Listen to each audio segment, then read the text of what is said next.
Um, all right, so hello and welcome. I'm here with Ian Chambers, chiropractor um, here in Washington. Um, so Ian has also been my chiropractor for the past 5 years. So, and you've been a chiropractor for 20 years? I have, yeah. It'll be 21 years coming up the end of November.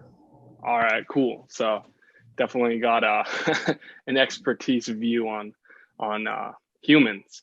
So in helping people, like assisting them and going to like the next level in their life, is there like a common theme you see amongst a lot of people that might be putting like a hindrance or a cap on like their ability to go to the next level or their perceived ability?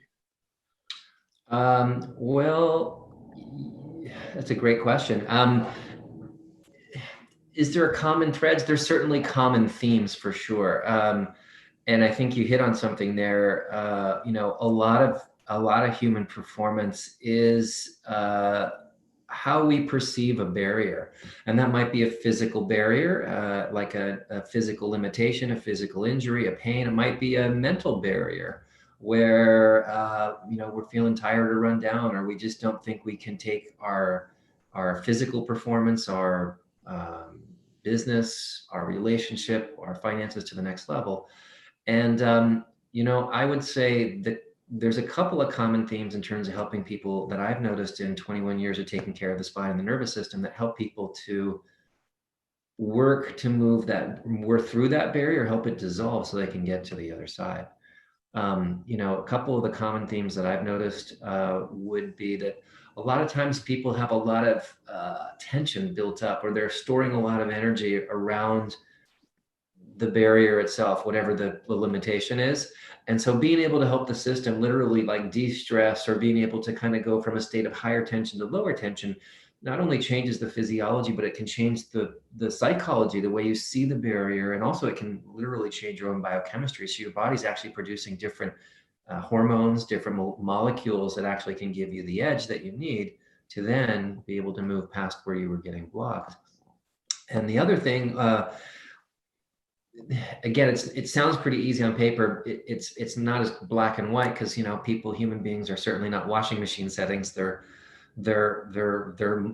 multi-dimensional. They have very different aspects to them. So it's kind of like working with all the different parts. But another little aspect to helping people get beyond the neck to the next level beyond a barrier is actually giving them tools that help them actually engage with the barrier, to kind of poke holes within it in a way, to see that maybe it's not as real as they thought it could be, whether it's moving their training, the way they're conditioning themselves or training themselves so they can start to poke through it, or maybe shifting the way they're looking at their barrier and start to have them look at it from the other side. So you can basically shift it from the structure, you can shift it from the way that they look at things, their own perceptions, and you can also kind of support them in finding ways of doing things differently, behaving differently, that can help them produce different outcomes, that can help them get to the other side of that real or perceived limitation.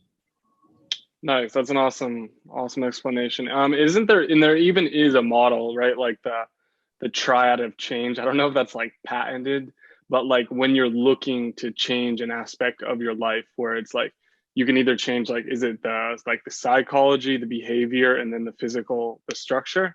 Is it like that if Sure. you're trying to fill in?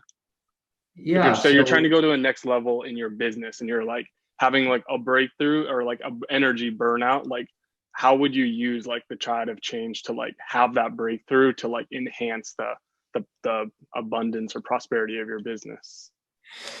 So I think what you're referring to, the triad of change, is certainly it's kind of a technology, a human biotechnology that was developed by Dr. Donald Epstein, and he's been my main mentor for the past 21 years. So I think for a much more in-depth and thorough explanation of his technology, certainly checking him out on YouTube, or would be certainly, you get it straight from the horse's mouth, so to speak.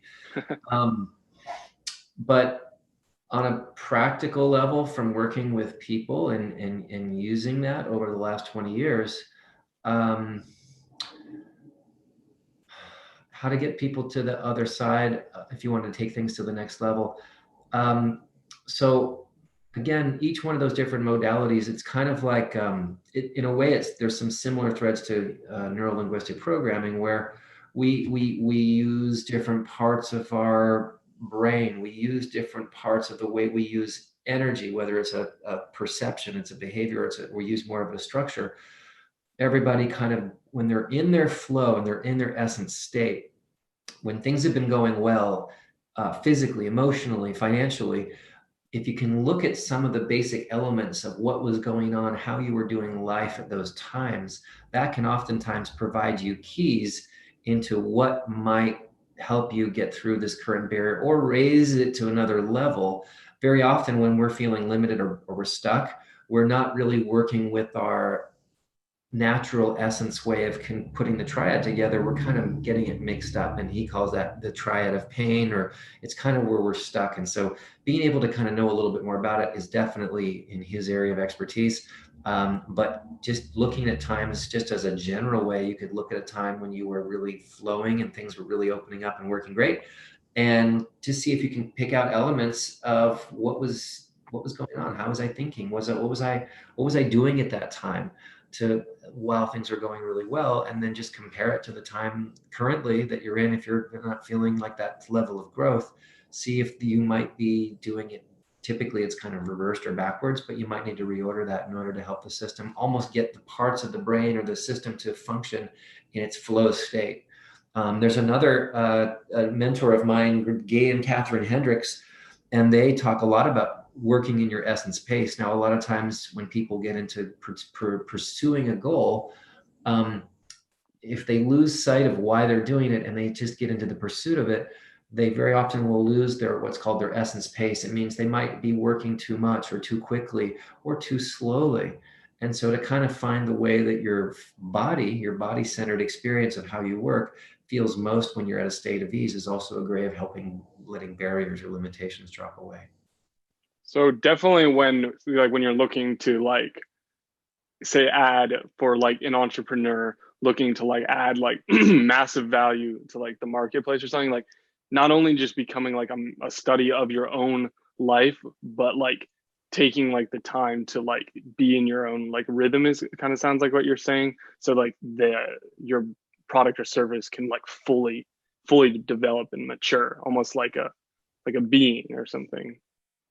Yeah. If you're looking at it from a business point of view, I mean, gosh, it's a great question. And it depends on the size of your organization, obviously. If it's a small organization, large organization with lots of different kind of intermediaries, there's different stages of business, and sometimes growth can be slowed down or impeded by many different things. But if you look at those kind of like the energetics of how the company, and whether it's the leadership or whether it's the management or whether it's some of the structures and procedures in the culture of the company, just looking at the energetics of those and seeing where there might be some dissonance, where things aren't flowing or congruent or coherent, just making some small assessments and making some small changes can actually allow the coherence of the company, the organization, the culture, to function more like a positive ecosystem that's actually doing and actually sustaining, being able to do and grow in a way that's in alignment with the purpose and the vision of the company. Cool. Yeah, that's an awesome answer for sure. So yeah, another question that should you kind of like on the function of humans. For humans not only to be able to come up with an incredible thing to offer to the world, by studying their own life and like finding what they're into, what they're really good at, some of their innate talents. But what like if humans were like functioning all at their like ideal um job, career offering to the world, like what in your creative mind, like what do you think that would look at like in the world today? Like if everyone had like the confidence, the trust to go with the uncertainty, and like went for their like ideal life. If everybody was, just to make sure I'm understanding your question, if Yeah, it's a everybody bit abstract. was living. in the highest version of themselves, Yeah, basically. that's a better refined way of what the point was. Yeah, Well, certainly, I think it would be a very different world that we live in. yeah. There's a number of people, Ken Wilber, Alan Coombs from the Integral School that do talk about the spiral dynamics model of second tier growth, second tier consciousness, where people are not only living in the highest version of themselves, but really that is including the highest version of humanity, where the decisions, the structures, the way that we conduct ourselves as we live is not just in service to our own greatest good or highest version, but also how can we be of greatest service and make the greatest contribution by giving our gifts to the betterment, of humanity, to the betterment of society as a global whole. And I think ultimately, that certainly is the vision. Um, Whether or not we can all get there is another question, but I think the pursuit of that is certainly something that we should all, and I think is really important to keep moving towards that. I think that's the allure, if we can keep moving towards that, and there's more of us. The theory is that the weighting of all it takes is a certain key element or number of people on the planet to be at that second tier, that it can actually have a ripple effect in a positive way through the rest of humanity, to then bring the rest of humanity up to a higher level and have that type of consciousness become more mainstream, where it becomes the main predominant way of thinking, living, and existing. And what exactly like what would there be like less drama, less gossiping, less focus on pain? Would there be less turmoil? Like how ultimately would that affect our like emotional Well, I emotional think, selves? yeah, I mean, I think ultimately those things that you said, I mean, if you think about it, when the system is wired to survive, it's what it focuses on, what it experiences, what it creates, and it perpetuates experiences and situations that are based on survival and So it can survival. almost blow up. If you say if you're going through something in our world, like because our nervous system pretty much like if it's in a fight or flight state, it's almost like locked in that state, right? It can, yeah. I mean, if it knows nothing else, that's what it knows, and that's what it will stay in. And But then if it, it can perceive. So if we're in a state and we're feeling like a lot of pain, we might project our perception of that well, and yeah, bring that into our right. Sure. friend Think about groups that. and If you've ever been in a lot of pain, enough pain where you can't even function, it colors everything, right? You can't even get out of bed. And then you start thinking about, I don't even feel hungry. I don't even want to eat. I don't even want, and then you start, acting, maybe less than optimal to the people in your family. So you're grouchy or you're sad or you're depressed. And then you don't really feel like giving your gift. So yeah, when your system's in a state of significant protection and defense, it colors and it shapes how you feel, the tension state you're in, and also how you think, and the behaviors you will or you won't take. When your system is set for thrival, meaning that it's looking at what can I do better, not just for myself. How can I give more? How can I make a difference in the rest of humanity? I mean, it just goes without saying that if your focus is there, your actions are there, then the impact of what you're looking to do is just going to continue to be there. And that's a completely different reality. It's a completely different physiology. It's a completely different way of thinking, living, and behaving. cool. Yeah, that's what's up. I appreciate you giving that an in-depth answer on that. Um, so if there was a tip or like a technique, something that somebody could do, in the least amount of time that's like efficient and effective to like reduce pain or discomfort or kind of bring more like health and to their current state, like would you have any tips on that? Yeah, sure. I mean, it's pretty easy. I think breath has been a very powerful tool, and it's been around for thousands and thousands of years, and used as a tool for healing as well as a tool for expanding consciousness. So, anytime you're noticing a place that is restricted, bound, tight, whatever it is, it's such a great thing to be able to, if you can, physically touch that spot wherever it is.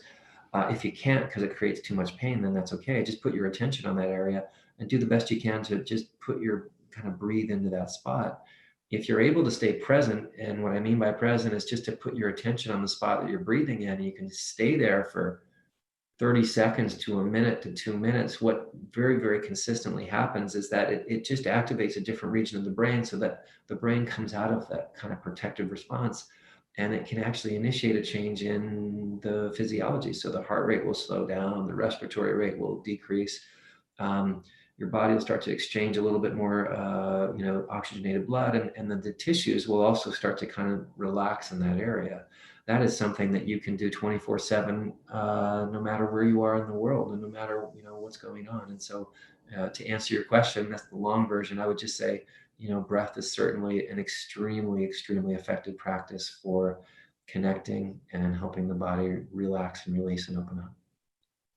And something that would be, we kind of already went over it a little bit, but like someone who's looking to go to the next level in their business, feel more life fulfillment, it's definitely like an essential quality in peace to be able to like learn those skills and capabilities to be able to really just live your life in that more state of, more energy, more abundance, and more prosperity, right? Absolutely, yeah. Awesome. So I have a couple last questions for you. If hypothetically speaking, if there was $150 bill, who would you like to see on there? What would be a good, $150 bill. yeah, Who I'd like to see on there? Holy moly. A dolphin. just to let's learn about our oceans. Money, Yeah, let's fund the oceans. just put an animal on there for a change. Love it, love it. Okay, all right, coming in just this last question here. So if you could only leave three things behind and all your work was going to be like destroyed, and you could only have like a sentence for like each thing of all the wisdom, all the work, all the incredible advice, or anything you've learned from teachers, what would those three things, how would you describe those three things? Well, the three things that would be pretty easy. It would be the touch, to touch people. And by touching people, I believe you activate certain inner qualities that people will leave you by. So touch as many people as you possibly can. Share yourself, speak and share your experience, share your truth, share your vision, share your gifts with people, verbally. So tell them, appreciate people. And then the last would be, basically give the gifts you're here to give. So take action. So it would be to touch people physically, so they have a kinesthetic experience of you, to let them know, how much you care about them, to give them, an appreciation that, allows them to know how awesome they are and what they're doing great. And then also to take positive actions so that your impact, is felt, by the actions that you're taking. And that, believe me, is a ripple, that will continue through time. Awesome, awesome. Well, thank you, Ian, for taking the time to share your wisdom and your knowledge, and My you know, I, pleasure. that is really awesome of you. So appreciate that. Yeah, my pleasure, Ben. Thanks for having me. I really appreciate it.